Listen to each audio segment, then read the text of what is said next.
आज की कहानी एक ऐसे बच्चे के बारे में है जो लकड़ी से जंग की तैयारी करता है और एक महान शक्तिशाली योद्धा बन जाता है। आखिर ये कैसे हुआ, जानते हैं आगे की कहानी में। कहानी की शुरुआत में शिन और ह्यू नाम के दो लड़कों को दिखाया जाता है जो जंग के कारण अनाथ हो गए हैं और बाद में उन्हें एक छोटे से गांव में गुलामों के रूप में बेच दिया गया है।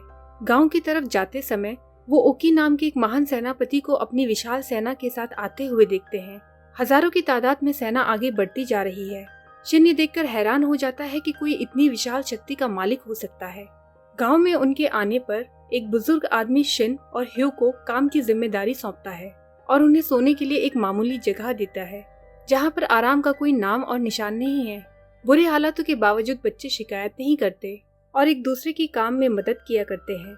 जैसे जैसे समय बीतता है उनका रिश्ता और गहरी दोस्ती में बदल जाता है। उनमें एक सा जुनून है और वो अपने इन हालातों से बचने और महान सेनापति बनने का ख्वाब देखते हैं। हालांकि वो जानते हैं कि गुलामी की जिंदगी से आजाद होना आसान नहीं होगा।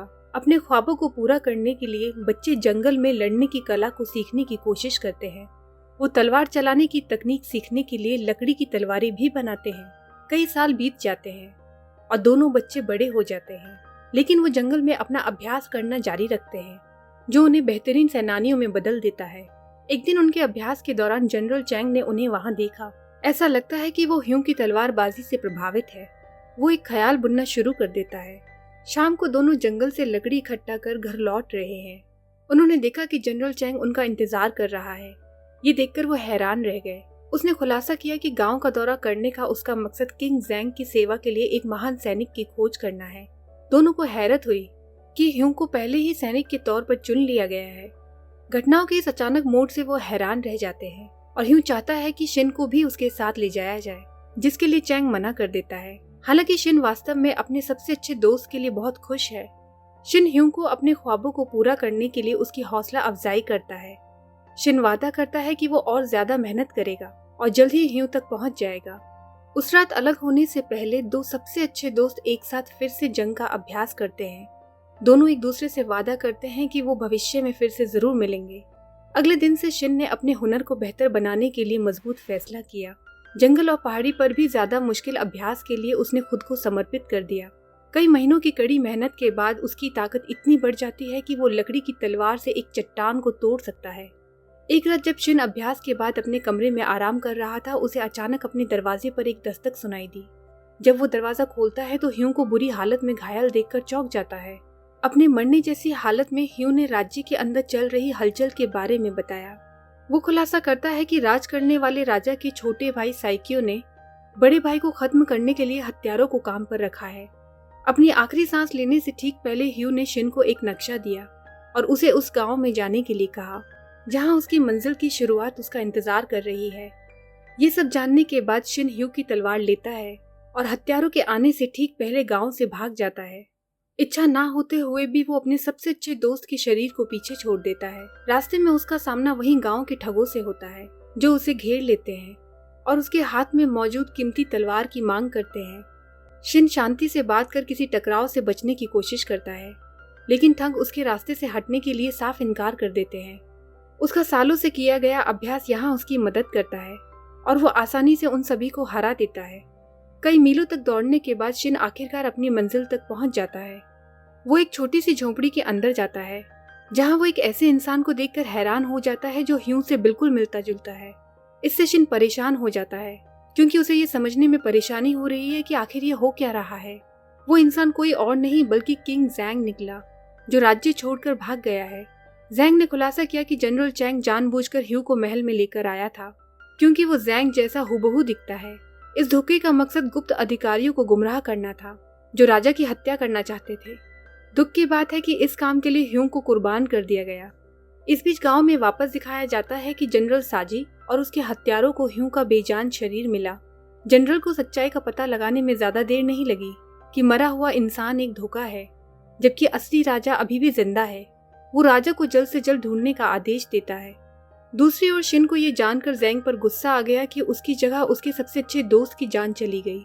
लेकिन इससे पहले कि वो राजा पर अपना गुस्सा उतार सके, राजकुमार साइकियो के भेजे गए एक आदमी ने उस पर अचानक से हमला कर दिया।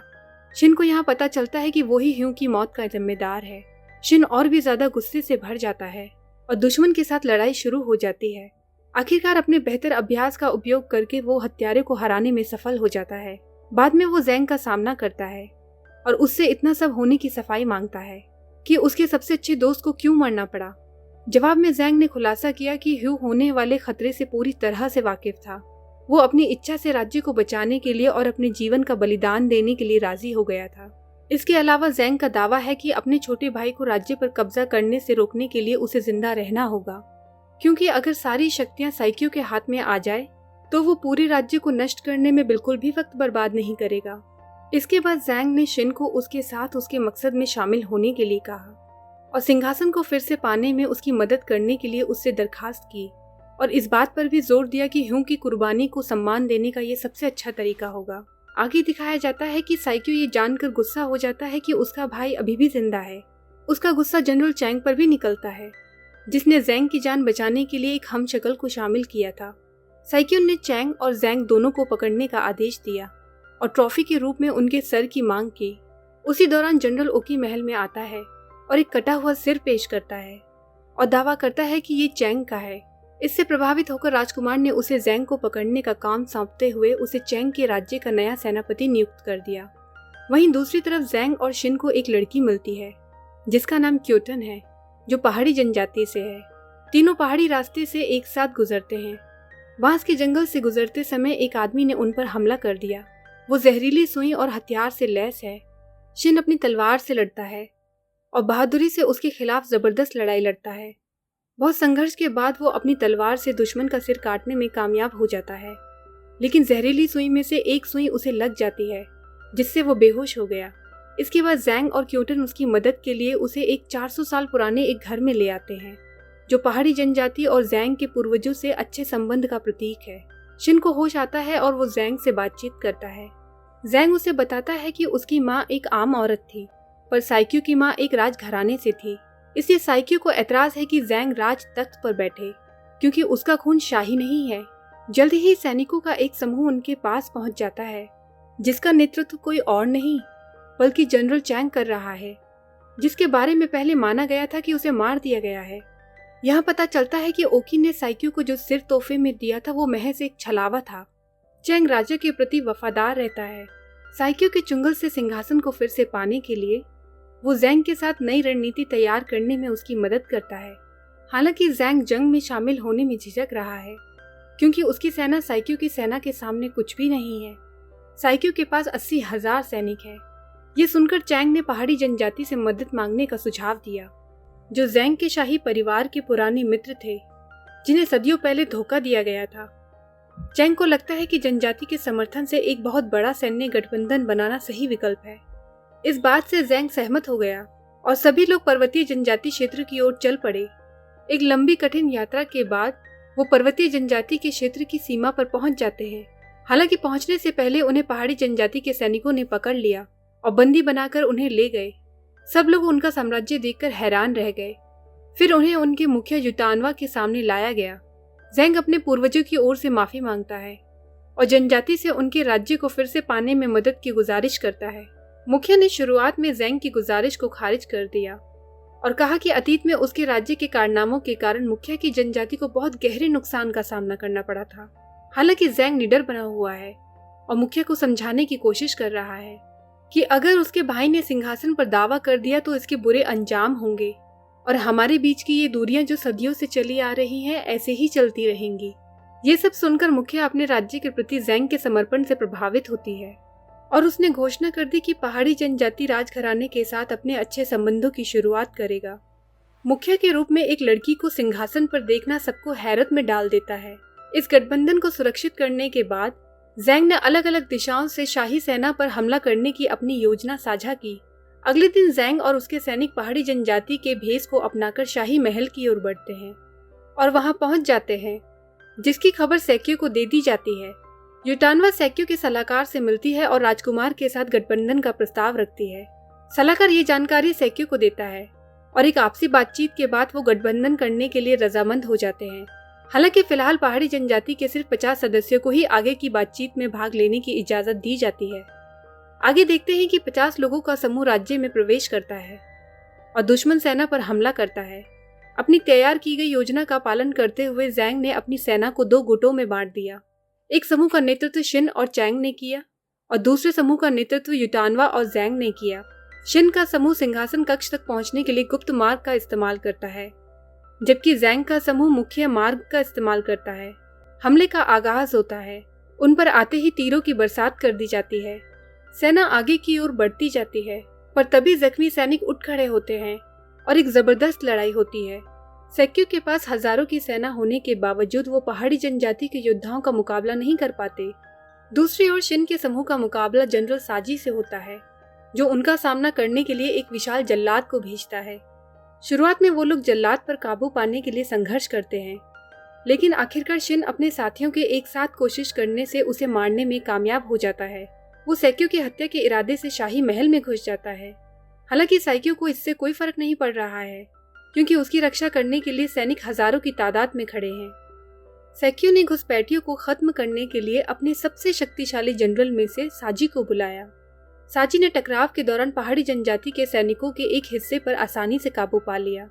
तभी शिन को साजी के खिलाफ आमने सामने लड़ने की चुनौती दी जाती है, जिसे बिना हिचकिचाहट के वो मंजूर कर लेता है। ये लड़ाई शिन के लिए आसान नहीं थी। वहीं दूसरी तरफ ज़ैंग और युटानवा की शाही सैनिकों से जंग जारी रहती है। पहाड़ी जनजाति की फौज जमकर मुकाबला करती है। युटानवा बहादुरी से सभी सैनिकों का मुकाबला करती है। वहीं ज़ैंग और चैंग की लड़ाई सैनिकों पर बढ़त हासिल करती जा रही है। लंबे वक्त से चल रही जंग से चैंग थक गया है और सब शिन के आने का इंतजार कर रहे हैं। इसी दौरान शिन और साजी के बीच भयंकर तलवारबाजी शुरू हो जाती है। समय के साथ साजी ने बढ़त हासिल कर ली और शिन को गहरा नुकसान पहुंचाने वाले शक्तिशाली वार किए। फिर भी ह्यू की यादें और अपने ख्वाबों में उसका मजबूत विश्वास उसके हौसलों को टूटने नहीं देता, क्योंकि यही वो मौका है जब वो ह्यू और अपने ख्वाबों को पूरा कर सकता है। वो फिर से उठ खड़ा हो जाता है, आखिरकार साजी पर गहरा वार करता है और उसकी हत्या करने में कामयाब हो जाता है। अपनी हारती हुई लड़ाई देखने के बाद साइक्यू के सारे अधिकारी भागने की कोशिश करते हैं, लेकिन क्योटन उसे रोकती है और उस पर बेहोश करने वाली सुई का इस्तेमाल करती है। गुस्से में बदला लेने के लिए सलाहकार ने क्योटन पर वार कर दिया, लेकिन उसके मजबूत कवच के कारण उसकी जान बच गई। इन हालातों का फायदा उठाते हुए सेक्यू भागने की कोशिश करता है, लेकिन जब वो बाहर पहुंचता है तो उसका सामना उसके भाई और पूरी पहाड़ी जनजाति की सेना से होता है। ज़ैंग तेजी से अपनी तलवार के शक्तिशाली वार से सेक्यू को गिरा देता है और सजा के तौर पर उसे कई घूंसे मारता है। हालांकि इतना कुछ होने के बावजूद आखिरकार उसने अपने भाई की जान बख्शने का फैसला किया। थोड़ी देर बाद जनरल ओकी अपनी सेना के साथ वहां आ पहुंचता है और ज़ैंग से सवाल करता है कि उसने ये इतनी बड़ी लड़ाई क्यों लड़ी। ओकी ने आगे पूछा कि वो राजा के रूप में क्या करेगा और चेतावनी देता है कि वो सोच समझकर उसके सवालों का जवाब दे। वो राजा जरूर है, पर उसका गलत जवाब नाकाबिले बर्दाश्त होगा।